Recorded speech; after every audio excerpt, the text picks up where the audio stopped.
je vais vous demander de tourner en 2 Corinthiens, le chapitre 10. Nous terminons le chapitre 10 ce soir. Donc, on arrive à la conclusion, qui n'est peut-être pas originale comme titre, mais quand même. C'est la dernière petite section de ce chapitre.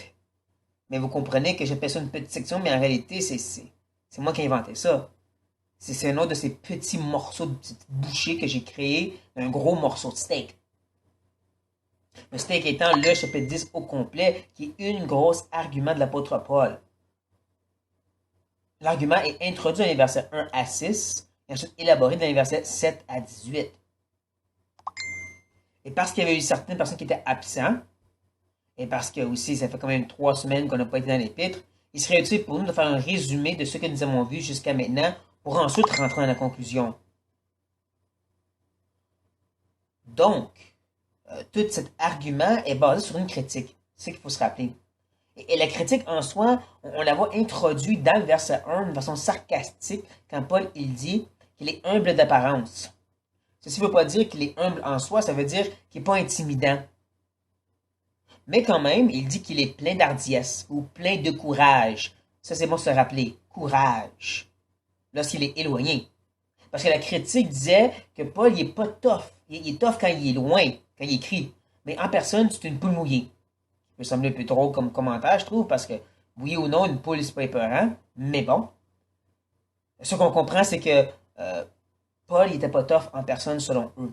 Et c'est pour ça qu'en continuant, il va dire justement que, attendez que j'arrive. Vous allez voir de quel bois je me chauffe.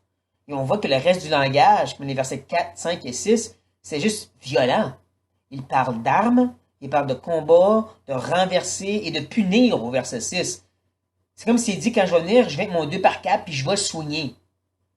Et c'est là qu'il commence l'argumentation, dans les versets 7 à 11. Et il commence très doucement, très simplement. Il dit au verset 7 que si eux qui se disent en Christ, donc se disent envoyés par Christ directement, comme des super apôtres, ben, ils vont reconnaître que je suis aussi un apôtre. Parce qu'entre envoyés, entre ouvriers, on se reconnaît. Pierre reconnaissait Paul. Paul reconnaissait Jean-Marc. Donc il y a cette idée qu'en Christ, il y a une unité. Mais il dit tout ça parce qu'il veut se concentrer sur son apostolat. Il veut construire dessus cet apostolat-là. Parce qu'en dit au verset 8, il va justement parler de son autorité. Une autorité qui se permet de se glorifier juste un peu trop. Et plus exactement, le mot ici, c'est périssos, qui veut dire excessivement excessif. Il se pète les bretelles et ça fait beaucoup de bruit. Mais il n'y a pas honte. Il dit à verset 8, il n'y a pas honte de cette sorte de glorification. Parce que son autorité, il l'utilise pour édifier, pour construire, pas pour détruire. Détruire, bien sûr, c'est une attaque subtile contre les super apôtres qui, lorsqu'on regarde l'histoire, on voit que Paul, lui, a vraiment aidé l'Église à s'établir, les aider à se repentir, mais eux ont carrément détruit. Depuis qu'ils sont arrivés, il y a une division, il y a probablement 3 groupes. Les anti-Paul, les pro-Paul et les indécis. Bravo, super apôtre, vous faites un bon travail.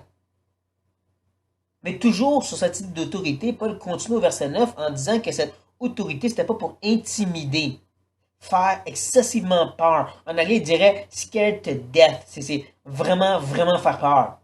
C'est très puissant, mais au grec que Paul utilise. Et ça, c'est par ses lettres. On est en train de voir que chacun de ces couloirs d'arguments a un tremplin. Un tremplin d'idées qui nous amène ensuite au prochain niveau. De cette idée d'apostolat, il va amener à son autorité. De son autorité, il parle des lettres. De la lettre, il va maintenant expliquer c'est quoi la critique. Au verset 10, car dit-on, ces lettres sont sévères et fortes. Et fortes, c'est pour contrebalancer avec l'idée qu'en personne, il est faible. Et sa parole est méprisable. On ne devrait même pas l'écouter.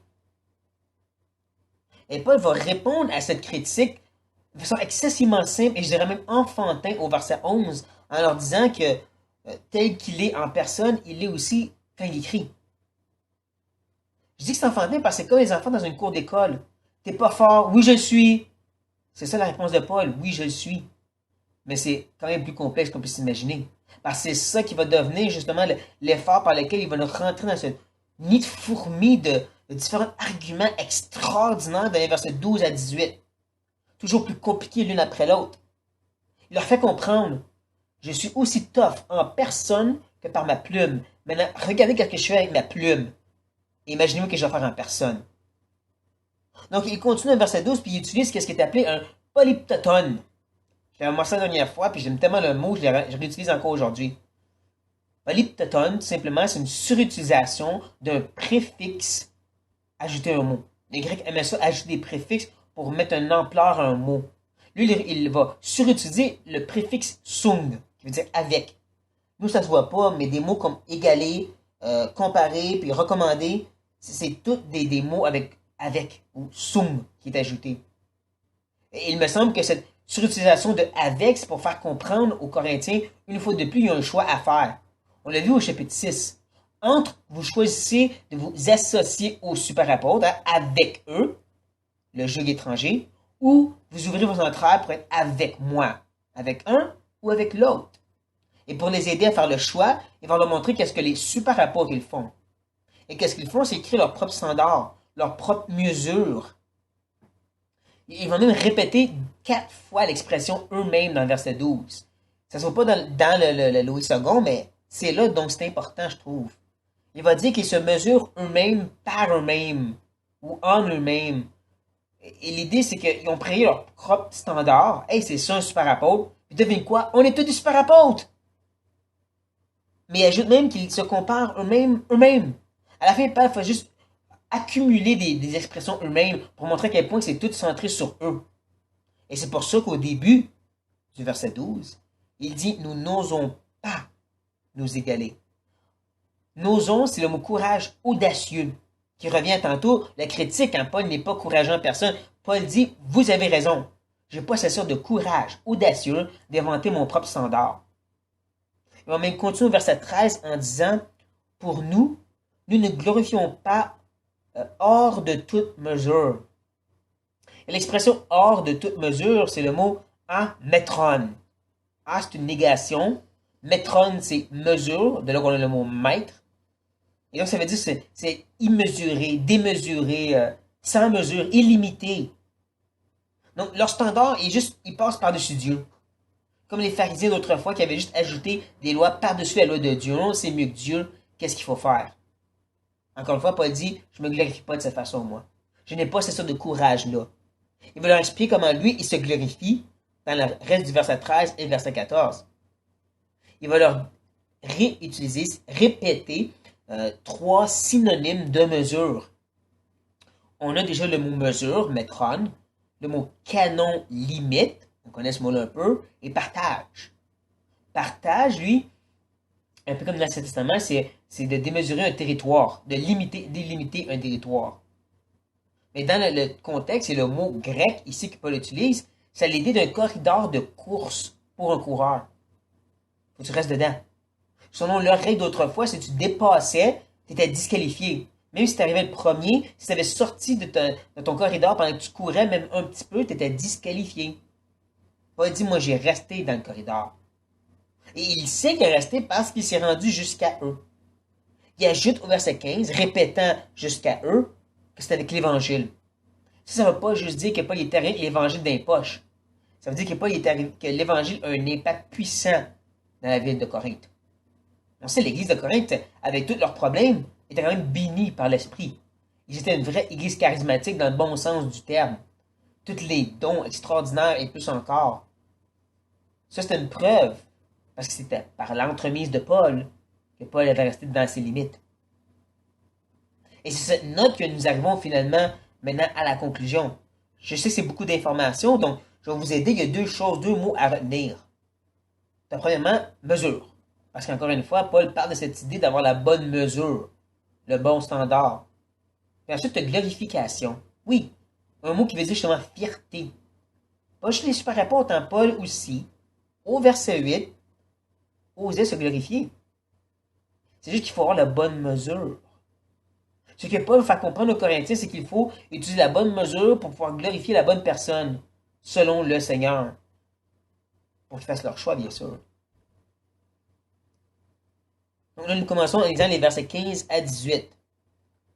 Ce n'est pas hors de toute mesure, ce n'est pas des travaux d'autrui, que nous nous glorifions, mais c'est avec l'espérance, si votre foi augmente, de grandir encore davantage parmi vous, selon les limites qui nous sont assignées, et d'annoncer l'Évangile au-delà de chez vous, sans nous glorifier de ce qui a été fait dans les limites assignées à d'autres. Que celui qui se glorifie dans le Seigneur. Car ce n'est pas celui qui se recommande lui-même qui est approuvé, c'est celui que le Seigneur recommande. Donc, tout de suite en partant, on peut voir que Paul, il répète ce qu'il a dit au verset 13, puis là, il ajoute. Il répète cette idée de se glorifier hors de toute mesure, mais il ajoute que c'est dans le travail d'autrui, des autres. Un peu comme on peut le voir dans la semeur. Nous n'avons donc pas une fierté démesurée, comme si nous vantions d'un travail accompli par d'autres. Ça, c'est une façon subtile, non subtile, de pointer vers les super-apôtres. C'est ça qu'eux faisaient. Ceci pourrait, je crois, selon mon humble opinion, faire référence à la repentance qui a eu lieu à Corinthe. Je vous rappelle que par quelques petits indices qu'on retrouve dans 1 Corinthiens, comme dans le chapitre 4, versets 18 à 21, où est-ce que Paul parle de cette idée qu'il y avait certains qui voulaient s'opposer à l'arrivée de Paul, et que Paul, s'il vient, il la verge, un peu comme on l'a vu dans les versets 1 à 6 du chapitre 10, porte à croire que les super-apôtres étaient déjà à Corinthe depuis 1 an maintenant. Qui étaient là quand l'Église n'allait pas bien, puis quand ils se sont repentis. Donc c'est possible que ces super-apôtres, avec les lois mosaïques, étant des judaïsants, on dit, vous voyez, on vous a amené des belles morales, l'Église a changé, c'est à cause de nous. Oui, Paul il écrit une petite lettre, mais c'est rien ça, c'est nous qui a changé l'Église.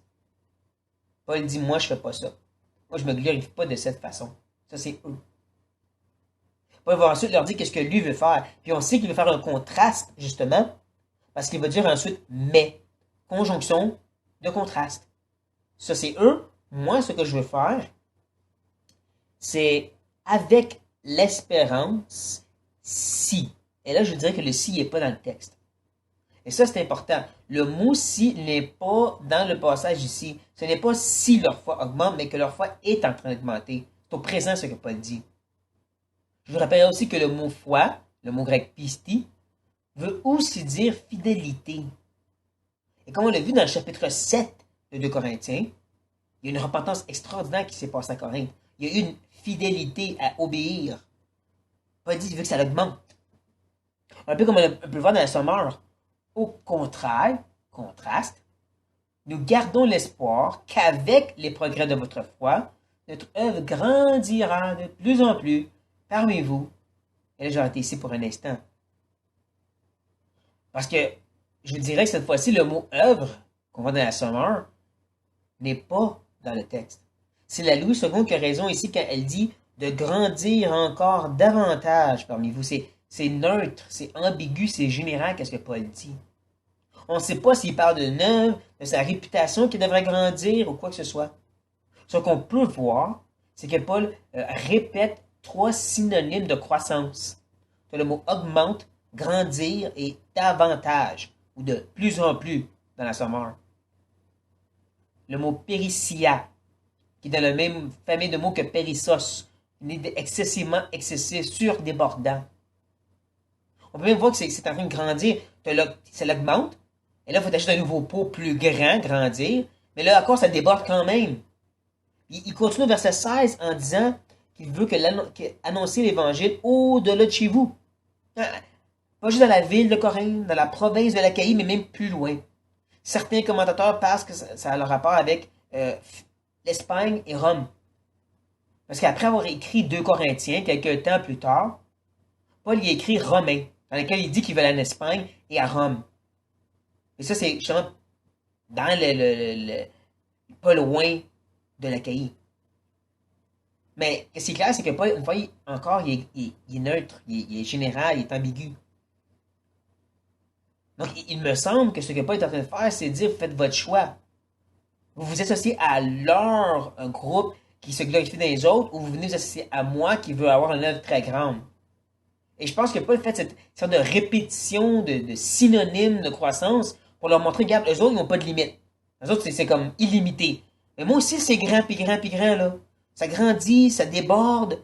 C'est juste que fin du verset 15, selon les limites qui nous sont assignées, ou dans la sommaire, dans les limites de notre champ d'action. C'est Dieu qui établit le champ, comme on l'a vu au verset 13. C'est Dieu qui l'a décidé. Et Paul dit, moi aussi c'est extraordinairement grand comme eux, mais je suis quand même des règles. Les règles que Dieu y établit. Tout ça, c'est toujours pour les aider à faire le choix. Il continue à la fin du verset 16, parce qu'il revient sur quelqu'un d'autre qui se glorifie autrement. On peut même voir que Paul, il travaille de façon chiastique. Je rappellerai que chiastique, ça veut dire qu'il y a des énoncés qui connectent ensemble. Donc Paul, il a commencé au verset 15, la première partie, en parlant de quelqu'un qui se glorifie dans l'œuvre des autres. Ça, c'est pas Paul. Mais ensuite, dans la suite du verset 15 et le début du verset 16, il parle de lui-même. Puis à la fin, il revient sur quelqu'un qui se glorifie dans l'œuvre des autres. Donc, eux autres, Paul, eux autres. Et eux autres, ce que Paul dit, c'est nous glorifions, nous glorifier de ce qui a été fait dans les limites assignées à d'autres. C'est ce que les autres font. Mais ce qui est important ici, c'est la façon que Paul a changé. Été fait, en réalité, ça veut dire de préparer. Préparer, pas été fait, mais c'est préparer. Et ça, c'est important. C'est comme on le voit dans la Derby. Non pas pour nous glorifier dans les règles d'autrui, le canon, des choses déjà toutes préparées. Je pense pas que Paul utilise ce mot pour rien. Il y a une raison. Et il me semble que ce type de préparer devrait nous faire poser des questions parce que dans 1 Corinthiens, Paul dit « J'ai semé et Apollos a arrosé. J'ai préparé le terrain et Apollos a travaillé dessus. » Donc pourquoi est-ce que c'est bon pour Apollos de le faire, mais pas les super apôtres? Je vous laisse réfléchir à ça pendant que je prends une gorgée d'eau.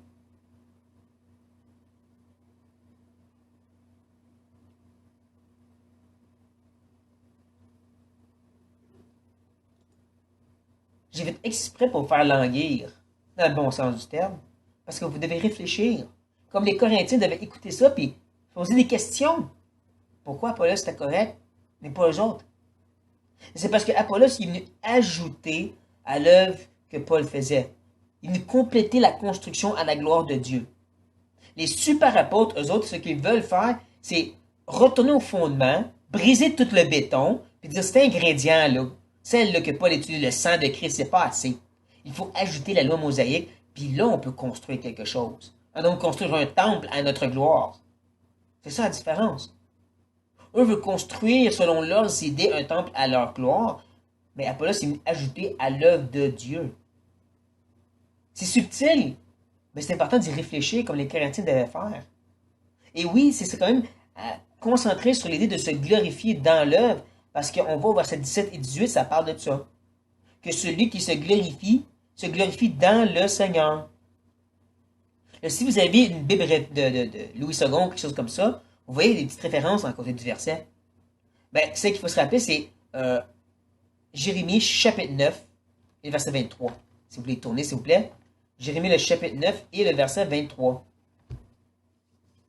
C'est comme un grand homme a dit, on prend pour acquis que les gens connaissent les références, surtout les enfants. On ne devrait pas, on devrait les lire. Donc on va lire, et c'est surtout versets 23 et 24 qu'il faut lire pour comprendre d'où est-ce que Paul prend son verset. Et ça dit, « Ainsi parle l'Éternel, que le sage ne se glorifie pas de sa sagesse, que le fort ne se glorifie pas de sa force, que le riche ne se glorifie pas de sa richesse, mais c'est celui qui se glorifie d'avoir de l'intelligence et de me connaître, de savoir que je suis l'Éternel, qui exerce la bonté, le droit et la justice sur la terre, car c'est à ceux-là que je prends plaisir, c'est l'Éternel. » Ce que je comprends, c'est que l'Éternel, à travers Jérémie, est en train de dire que la façon de se glorifier dans lui, c'est de la façon de le connaître. C'est le fait d'avoir une relation avec lui. Êtes-vous d'accord? Oui? Oui, vous êtes vraiment d'accord? Le pasteur, le monsieur en arrière? Oui? Ok, j'ai l'approbation pastorale, donc. C'est vraiment ce que Jérémie présente. Maintenant, revenez dans le texte pour voir comment Paul, lui, comprend. Parce qu'on va au verset 18 qu'il dit « car ». Conjonction d'explication. Je vais vous expliquer comment moi je vais utiliser cette idée de se glorifier dans le Seigneur. Car ce n'est pas celui qui se recommande. Un mot qui veut dire debout ensemble. C'est l'idée de présenter des preuves une après l'autre pour que ça devienne évident. On a vu un exemple dans 2 Corinthiens chapitre 3, entre autres, où est-ce qu'il venait avec des lettres de recommandation. Les super-apôtres sont arrivés puis on dit, regarde, une lettre de Colosse, une lettre de Galate, puis tous disent qu'on a raison et Paul a tort. J'extrapole. J'extrapole, bien sûr, mais vous comprenez l'idée. Des preuves par-dessus des preuves qui deviennent évidentes. Mais Paul dit que c'est pas celui qui se recommande lui-même qui est approuvé. Dokimazo. Qui veut dire de tester pour approuver. Un anaphore sur approuver. L'idée, c'est pas parce que tu dis ça c'est une bonne preuve, puis ça c'est une bonne preuve, puis ça c'est la meilleure des preuves, ça veut dire qu'on va t'approuver. Donc, au contraire, c'est celui que le Seigneur recommande. Pensez-y là, pas le Seigneur approuve. Le Seigneur sort des preuves, une après l'autre. Puis il démontre que justement, tu es bien approuvé de lui. On a vu une petite idée de ceci dans Philippiens, quand on était dedans. On a vu comment Paul, c'était manifeste, c'était visible, c'était indéniable par les gens dans la prison, par les gardiens, par les gens de Rome, qu'il était en Christ. Pas parce qu'il brillait d'une façon spéciale, là. C'est parce qu'il vivait d'une telle façon que Christ passait à travers lui. Les gens pouvaient dire, t'es différent, toi, des autres. C'est de ça qu'on parle. Et pas juste envers les non-sauvés, des fois entre frères et sœurs, on rencontre quelqu'un, un frère ou une sœur, puis on dit, toi, là, t'as ça, puis t'as ça, puis t'as ça. Puis tu regardes étonnamment en disant, mais j'ai rien dit. Exactement. Le Seigneur t'a recommandé à nos yeux. Il a sorti les preuves de par lui-même. C'est ça qui te permet de te glorifier. C'est ça la mesure que Paul veut montrer aux Corinthiens. C'est le Seigneur qui décide. C'est ça qui se pose d'aider les Corinthiens donc à faire leur choix entre eux et Paul. C'est pourquoi je ne vais pas vous enseigner les 6 façons de se glorifier dans le Seigneur comme un des pasteurs a fait. Parce que dans cette circonstance, on n'est pas Paul. Paul, lui, voulait se glorifier dans le Seigneur pour gagner les Corinthiens. Mais dans cette circonstance, nous sommes les lecteurs. Nous sommes les Corinthiens. Nous devons choisir entre un ou l'autre. Les Corinthiens devaient choisir entre des super apôtres ou l'équipe de Paul. Mais non, je ne vais pas vous enseigner non plus les 5 façons de reconnaître un vrai enseignant d'un faux, comme un autre pasteur a fait. Parce que Paul parle des super apôtres à des Corinthiens dans un contexte historique. Est-ce que tous les faux enseignants veulent nécessairement voler le ministère des autres ou rentrer dans le territoire d'un autre? Non. Joel Osteen a créé son propre ministère, mais je le considère quand même un faux enseignant. Donc, ce n'est pas l'idée de suivre des règles. Donc, au contraire, quand on regarde le passage, on se rend compte que c'est excessivement ambigu que tout ce que Paul dit. D'aller dans le territoire des autres, puis des corridors de course. Je pense pas que les Corinthiens ont lu le verset 12, puis ont dit « Hey, Paul fait un polyptoptone, on a tout compris maintenant. » Non, ils devaient réfléchir. Selon le peu que Paul leur donnait, ils devaient réfléchir qui choisir. C'est la même sorte de circonstance dans laquelle nous sommes maintenant, et ça m'amène encore dans Philippiens.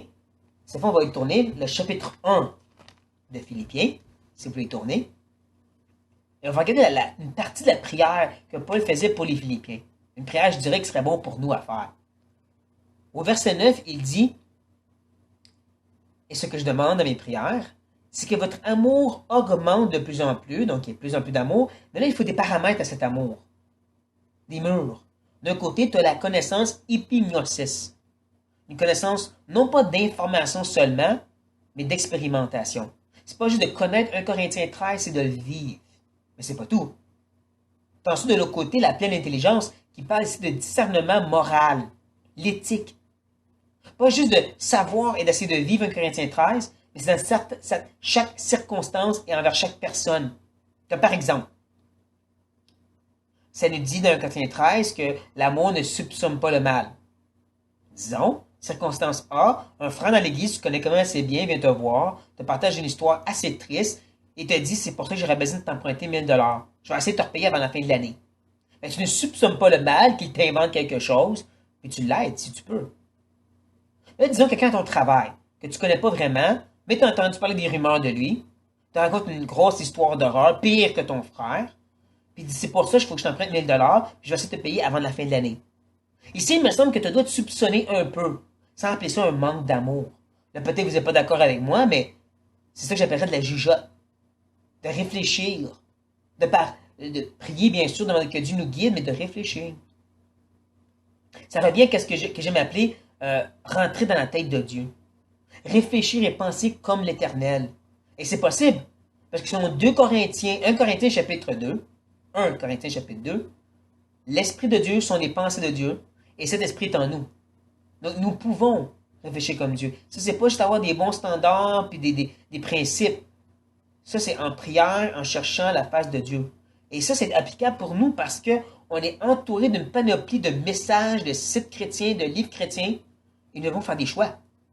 C'est pas toujours aussi évident que dire les Joel Osteen, les Benny Hinn ou les Joyce Meyers. Si vous les connaissez pas, c'est mieux comme ça.